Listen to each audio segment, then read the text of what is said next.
of the new book is a word this long. Everyone had respect for this man. Senor Coyote, you can't eat me now because I'm holding up this mountain. So he went out and he grabbed the man by the arm and took him to court. When I was a little girl, I had a storytelling grandmother. She told stories right out of her mouth, is what I used to say. She didn't necessarily read them, or hardly ever did read them. She just told them. Sometimes folk tales, fairy tales, but the stories that I liked the very best were the stories about her own childhood. I could never get enough of those stories. After I graduated from college and became a teacher, I found that the best way to calm my raucous class was to tell them a story. They loved the stories best that I remembered from my grandmother's stories too. Much later, when I was almost a grandmother myself, I was working with the volunteer office in Denver Public Schools. We were particularly interested in getting the older adults in the community involved in the schools. We started brainstorming programs that might draw in interested adults. And I suggested that maybe we could have a storytelling program. Everybody thought that was a terrific idea, but we knew that although elders in most societies had always been the ones to do the storytelling, that it wasn't done much anymore, and that people didn't think of themselves as storytellers because the storytelling was being done by the media and not by person-to-person contact. One of the people who was the most enthusiastic about it was a professional storyteller named Cherie Caro Schwartz. She loved the idea of having intergenerational storytellers as volunteers, and she designed a program that we got 12 volunteers to try to become storytellers. They learned how to structure a story, how to put suspense and humor into it, excitement. They were wonderful storytellers. The thing that they learned most was that storytelling to children is not a difficult thing when there's eye-to-eye contact and a heartfelt story to tell, so that the child's imagination is stimulated and they become spellbound. And that's how we got the name Spellbinders.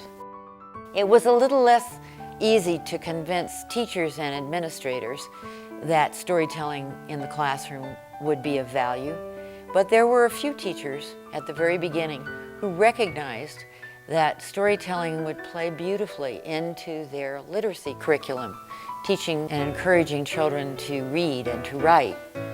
It wasn't long before other teachers recognized that too, and pretty soon we had 60 classrooms where our volunteers were telling stories. Today we have 23 chapters. We have 12 in Colorado, 7 in other states, 3 in Canada, and 1 even in Cardiff, Wales. Among our most cherished accolades are the letters and pictures we get from children. One of my favorites is this first grade book that was sent to one of our storytellers who had told stories about African animals. They retold her stories and put pictures to them from the pictures that were in their imaginations. It's one of our treasures. Another of my favorite letters comes from a student who is going into junior high. It reads, "I do not want to go to junior high without hearing stories from you. Whenever I hear your stories, I go home and tell them. You are my new role model. I will never forget you." One of our earliest storytellers, Sam Sweet, who came to us to learn how to do his storytelling when he was well over 80, became so popular with his kindergartners that the teachers had to ask the children to line up to hug him so that they wouldn't knock him over as he came into the classroom. Storytelling is a huge gratification to those who do the storytelling. They often say that the gift is to them as much as it is to their listeners. Among the many rewards that our Spellbinders get for doing their storytelling is community recognition. such as the wonderful award from Channel 7 in Denver that Marilyn Miller got. Once upon a time, In a land far, far away, children were told stories, the kinds of tales that can mesmerize even a kindergartner. caw, caw, caw. We understand you've just done a great job telling stories to these children and many, many others over the last 12 years. So 7 News and Subway wanted to make you a 7 Everyday Hero. You're kidding. I'm serious. Congratulations. How about a round of applause for her? We have youth that have taken workshops to become young spellbinders, young storytellers, and tell to younger children and tell in senior centers.